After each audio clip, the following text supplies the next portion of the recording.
usually wake up before then anyway, but like, yeah, I totally get that vibe. But when you wake up, you like woke, like your third eye is open. You'll be pressing more buttons than anybody.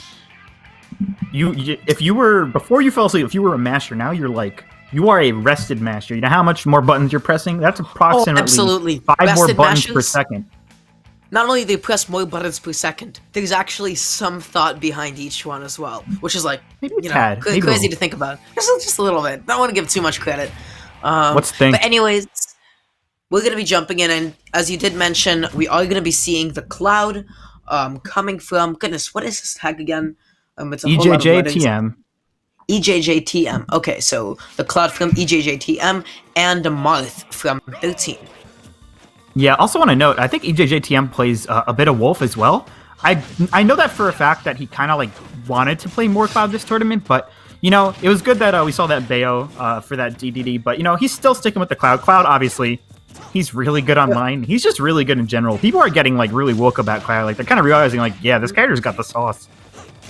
In the last 30 seconds, I would like to point out that EJJTM has used up B out of shield, or just up B in general, 4 times, and that is where the majority of his damage has come from. Granted, I do want to say that 13 has started really overextending on his shield. He's still landing really unsafely. He just has to be careful about the way he's spacing himself. Yep, really good forward smash. Cloud's forward smash is so strong. Has more reach than you'd think, a lot of knockback. Like I said, man, Cloud's got the sauce. Funny fact, in Final Fantasy VII Remake, there's a quest where you have to get an item called the sauce. So, it's canon. Cloud has the sauce. It's canon that Cloud has the sauce, yeah. Yeah. This is canon, man. You know, I was going to make a joke about 13 being the pasta to be sauce, but then I realized, you know what? Maybe I shouldn't say it. And I refrained myself from doing so. Right now, 13 setting up a potentially dangerous tech chase on the platform. I love the way that both of these players are using the town and city side platforms to each other's advantage, where they're just like sort of keeping them in the corner for such a long time, and getting like so much pressure off of it. Yeah, for sure. It felt like 13 there. A lot of, very nice side B with the tipper. Fun fact, like a lot of people, they don't know about this because people don't play Marth that much, but that side B, it's like wicked strong. It's a lot like Roy's, but it's just harder to space because Marth's tipper is so hard to space. Good to see that 13 though. He's got it down pat. No, and what a good fade back, but unfortunately not able to get the forward air. He drifted back a little bit too much, wasn't able to control his speed on time. That's a really aggressive recovery option. He might have, and again, he's air dodging back onto stage. He's just afraid of getting two-framed at ledge by like either a down tilt or an F tilt. Yeah, for sure. Now they're just kind of swatting at each other. I feel like EJJ is taking most of his percent in the corner. I feel like Cloud, as a character, he has an amazing neutral. He has really good punish game, but he really suffers when he's thrown in the corner, whether that be, you know, you're forcing Cloud to burn a jump, or you're just kind of putting him at the ledge. That's really where he gets hurt the most. Yep, and a really good stall just to wait out the down smash just a little bit longer. Gonna get a little bit antsy for the kill with the up smash. Not gonna get punished for it too hard. But I feel like, honestly, this is like the matchup where, like, whoever is gonna keep each other at the ledge longest is gonna be the ones to take a stock ultimately. Because I feel like they get kills from just about, like, the same positioning. Yeah, absolutely. And both these characters, like, you can't sleep on their ledge trapping. They both have, honestly, like, pretty broken ledge trapping. And Marth has amazing edge guarding with that forward air. Just gonna immediately kill Cloud. A little bit of a lead here for 13. Yeah, that was a good commitment. He recognized, you know what, EJJTM, but into air dodge, he really can't do anything in that time. Might as well go off. And look at that drag down there into the up tilt. Already so much damage. And once again, just keeping EJJTM locked in the corner, just as he said. He's just being forced to burn all of these resources and taking so much damage. Yeah, honestly, like I said before, like if you can force a Cloud player to panic, maybe throw out an option. Because in the corner, you know, like his options are kind of limited. He can jump at you like that, or he can fade back and up B. He's got a few, but a lot of them aren't that potent. So you really got to make sure that you can keep Cloud in disadvantage in those situations. Absolutely, like just as you mentioned, I feel like all the options that EJJTM is using from the corner are extremely committal. He's either air dodging right into the stage, or he's trying to land with a forward air, or he's dashing in. I feel like he could be trying to play a little bit more patiently, and yeah, from that point, you know, the down air more than enough to kill. He didn't have his double jump, nothing he could have done. Yeah, I love 13's movement. Like, I feel like we kind of saw this with Stretch when he played Lucina, where like his spatial awareness, like the way he uses aerials, like within his little bubble, is just really good. It feels like we're kind of seeing similar play to honestly Stretch's style from 13, where whenever people are kind of in his zone, he always just has this idea of, this is what I will use to swat away EJJTM. And, you know, he's just kind of using the right option at the right time, you know, knowing the range, knowing when he can use it. And, you know, character knowledge. Simple, but it's really useful. Yeah, absolutely. I think going into game 2, EJ... Oh my god, I am so sorry. I keep forgetting his tag. So many letters to remember at once. EJJ, yeah. EJJTM, my bad. I'm so sorry. I feel like going into game 2, he just needs to be a little bit more patient with the way that he's going out of the corner, because I feel like all of his options are really telegraphed. He's either directional air dodging right in, or he's dashing in, or he's full hopping forward and instead of like maybe fading back a little bit, trying to just, you know, sit and shield a little bit longer, or just try to walk up slowly. So I feel like if he's able to mix his movement more effectively, I think, yeah, Wolf has much more non-committal options than Cloud, I think, from the corner. I think that would definitely be a lot of help as well. For sure. Yeah, I think this is like a matchup where, like, I'm not exactly sure how good Wolf does. I don't think Cloud does bad, but I think that in terms of the ways that EJJ was struggling, I think Wolf covers that better. Like you said, kind of the corner pressure, stuff like that. And also just having that laser. Like, you know, Cloud's Blade Beam is decent, but, I mean, it's no Wolf laser. Yeah, absolutely. That move just like stuffs you out. That's like a big call out. You know, you're able to act independently of it for some time as well. Move is so excellent. But right now I feel like EJJTM is only getting like a couple of hits, not able to get much conversions right now. And honestly, you don't really want to be going blow for blow with Marth. You need to really hold that advantage a lot more consistently. Yeah, for sure. You know, sometimes, you know, Marth is a character that he can scrap, and he has fast options. Like, you know, he's got good aerials out of shield, he's got a good up B. And, like, I mean, against these players, like, who are so good with Marth, like 13, like, you could tell, like, he's fishing for the tipper, you know, just one good tipper, and that's your stock. It could be even at a very early percent, so you gotta be very careful when scrapping with Marth, at least in my opinion. So I really like this adaptation from 13. He's noticed that EJJTM has started sitting in shield a whole lot more, so he started pressuring with his shield breaker, getting so many free hits out of it. Yeah, I feel like EJTTM, he is just... I feel like he is overcommitting to shield sometimes in disadvantage, and he's getting hit for it quite a bit. Yeah, you know, sometimes that's like the tough part, just knowing when you can or when you can't drop that shield. You know, it's kind of a character thing, but it's also kind of a player thing, too. You never really know when they're going to bait it out. But right there, Wolf's up smash. You know what? I've said this many times. Wolf has 3 amazing smash attacks. Low-key, up smash is the best one, in my opinion. Like, that thing covers so much range. It's like a ledge trap. It's a landing catch. It is crazy. And it's this amazing hurtbox shift as well. Wolf becomes like this vertical pancake that you can barely interact with. You can't really trade with it or contest it at all. You have to be perfectly positioned in order to be able to punish it. Otherwise, you know, you have to respect it time and time again. Yeah, for sure. You just kind of gotta wait it out. And, you know, right now it seems like EJJ in neutral, you know, he's doing a little bit better. He's kind of approaching with these fares, these nice full hop, like, aerials, falling in and falling back out. You know, just kind of going for basic stuff. And sometimes that's the answer. It feels like Wolf is one of those characters where, you know, he doesn't really necessarily have anything that's, like, super overwhelming about him, but his options are really, really solid at all times. Yeah, speaking of solid options, I feel like that was just the right idea from 13 that was going to comment on his counter. He had the right idea, misspaced it, but that strong neutral air, so powerful. Speaking of powerful, that back here, Ippo, he was like an 80. Yeah, that's what I'm saying. Actually, Wolf, I lied. Wolf doesn't have 3 smash attacks. He has 4. He has, it's the back aerial smash. That's what we like to call it. Yeah, Wolf's back air, kind of ridiculous. Yeah, oh, and that was a really nice way just to extend his damage a little bit more by getting the down tilt. Really nicely spaced F tilt to keep on creating space. Tries to go for the second grounded spike to potentially set up a shutter step F smash. I believe that's what they like to call it. But he is not able to find it. I do like the attempt from 13 though. Yeah, for sure. And it seems like just like that, this has gotten really close. Oh my god, yeah, if he didn't spot dodge that there, I think that was space for the kill. Oh my god, you can't... That move, like, do I need to tell you it's dangerous? It's kind of dangerous, a little bit. Every time you miss attack against a Wolf, it's going to be a 50-50 of like, okay, am I attacking out or am I going to get every single other option covered by down smash? That move is ridiculous. He had the right idea, but such a good wait from EJJTM. That's going to be the up tilt, though, to take it out. Such a close game, goodness. You know what? I, like, really liked that ledge trap a lot because... It's kind of like the classic of like, oh, I'm going right to the ledge, and then someone panic rolls, and then you're like, all right, I'm coming back. But instead of committing to some option, like, I feel like a lot of players there, they would go for like an up air or a back air or a smash.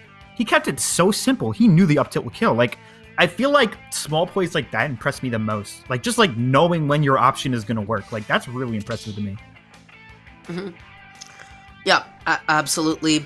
Honestly, I think 13 played that really, really well, but I think the two pivotal moments where he could have definitely made that game his were those whiffed counters. He's shown that he had the right idea with them, but was just so slightly off in the execution of it. If he is able to clean it up by Game 3, I think we're going to be seeing a completely different Game 3, for sure. Yeah, for sure. And it felt like, that game, like, was really, really even up till the end, like, it's not even really like there was, like, many adjustments between, like, I felt like EJJ, like, the adjustment for him was just playing the neutral different with the character choice. Because obviously, I feel like Cloud and Wolf are similar in terms of the way their game plan is executed, but the way they play neutral is pretty different. So it seems like EJJ kind of going for, like, the same idea, but he's executing it differently with a different character. Really cool idea. I think it's working well with the Wolf. I think he should stick to it. Definitely. I think, like, we definitely saw him, like, get a lot more hits in neutral. He was initiating a lot, as you mentioned before, with his falling full hop neutral air. He was able to get so much off of it, and especially extending his combos with some tilts after he connects those. Yeah, I feel like just 13 couldn't really keep him off of him. He was just finding ways to consistently jump in so often, and always mixing up his timing with, like, the double jumps and fadebacks. Yeah, for sure. Definitely seen that way. I also love the way EJJ was using back air at the ledge. Like, he was just kind of like throwing it out and then baiting options from doing that. It's such a safe move, you have to respect it. Yeah, for sure. I feel like a lot of Wolves, they don't do that. Like, but like a move that's like that constantly in your face and that like prominent of a threat, like you might as well just throw it out a bunch. Like it's a good bait option. Such a massive hitbox, so quick on the timing, so little lag on it. You just have to respect its presence, and you mess up, you'll die for it. But anyways, going into Game 3, pretty much how it be.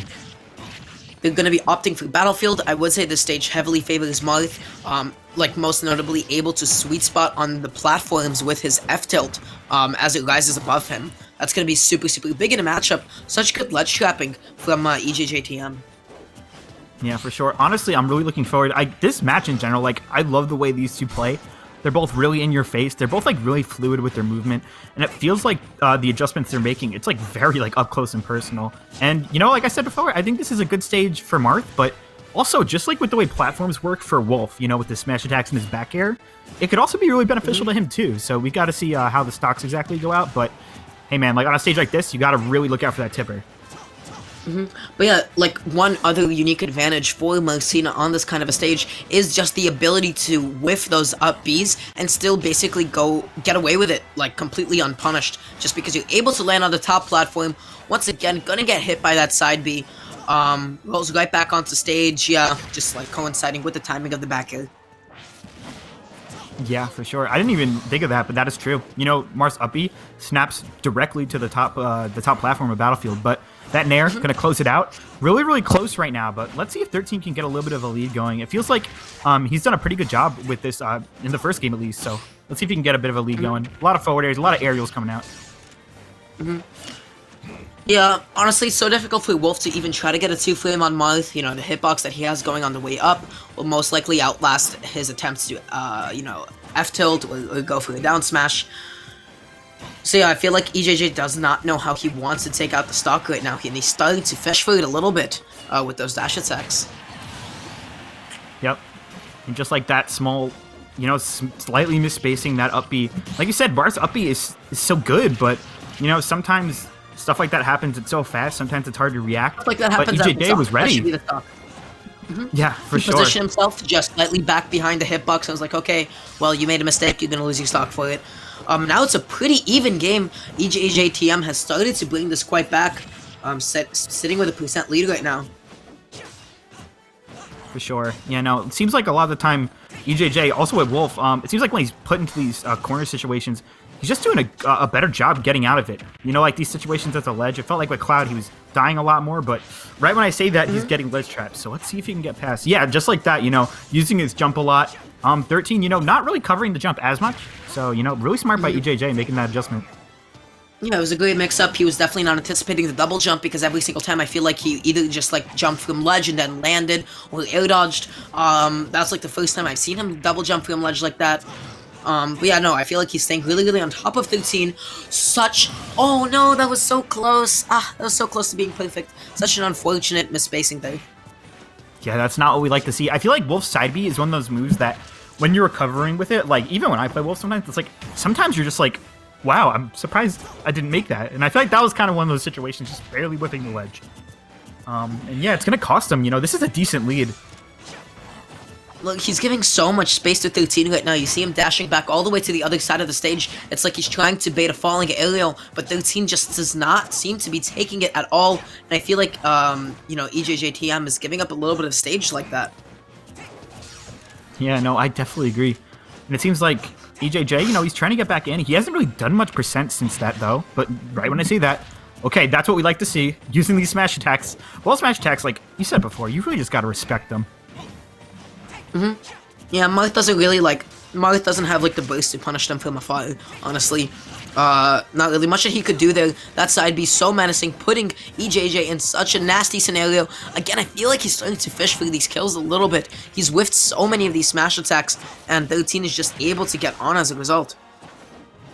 Okay, going for deep for the edge guards. It felt like a lot of the early stocks in, like, game 2 and 3 were just from, you know, 13 going out with a forward air, going out with a back air, just going deep with these aerials and swatting Wolf away. He barely missed it there, but okay, all right. So we're back in this 79. You know, this is How not many scoops? undoable. One for scoop Wolf. or two scoop? Yeah, definitely 100%. Though it's gonna be a little bit tough. Has to find a way to get back onto stage. I like that anticipation from 13. He was trying to. He was waiting. Oh, buddy. Yeah, that dash grab whip was like, oops, like. Nothing But feels right now, worse in EJJ is Ultimate doing than whipping a good. dash Oh grab. my God, he's dead. No! I was about to I thought he was gonna say! hit the side B. I That thought he was gonna some hit the side B PM after. stuff! That was some Rivals of Aether stuff! Look, I'm telling you, these Wolves, they have mix. Like, they have so much mix. You know, it's no This is so secret, I love close. Wolf. This character's sick. Yeah, oh, that's... Okay, yep, it's gonna I think he could have lived that with just a little bit better DI, too. do it. Yeah, it looked like it was a little bit weird, like the trajectory of it. It kind of went like this, you know, kind of in a strange direction. But also, Marth's one of those characters, like, honestly, like, so many people play Lucina, Chrom, Roy. You don't get many, like, really strong Marth players. So, honestly, you know, I'm not going to blame it on matchup and experience, but, you know, how many times, like, do you find yourself in this situation where, like, a Marth up tilt is the move that you're hit by? You know, it's like, not that often. But yeah, dying to nonetheless- Marth up tilt, dying to, That's what like, I'm you know, saying, Marth right? nail Yeah. at ledge at, like, 80-90%. No, that's ridiculous, for sure. Either way, I think that was really well played from EJJTM. He definitely had the right idea going into that game 3. He was starting to really, really pick up steam. He was picking up momentum. But I feel like there's no bigger momentum break in Ultimate than there is, like, to whiff a dash grab. Like, that just feels bad. It's just like going Yeah, through it's cement like- and concrete. It's that moment in anime, like, when, like, you're in a battle and it's, like, the opponent is just right in your face, and, like, you get that freeze frame where, like, the two characters meet eyes, and it's like, well, that one guy realizes, he's like, damn it, like, I'm effed. Like, that's like the moment where you whiff a dash grab in Ultimate. Like, everything screeches to a halt, and then you're like, I just missed a dash grab. Like, but yeah, you know, still really solid play by EJJ. I really like that, like, fair into down air. Like, I think a lot of times we don't see conversions like that with Wolf, but I like to see that. 13, though, I mean, his Marth is phenomenal. We're going to see him later. Can't wait to watch more of it.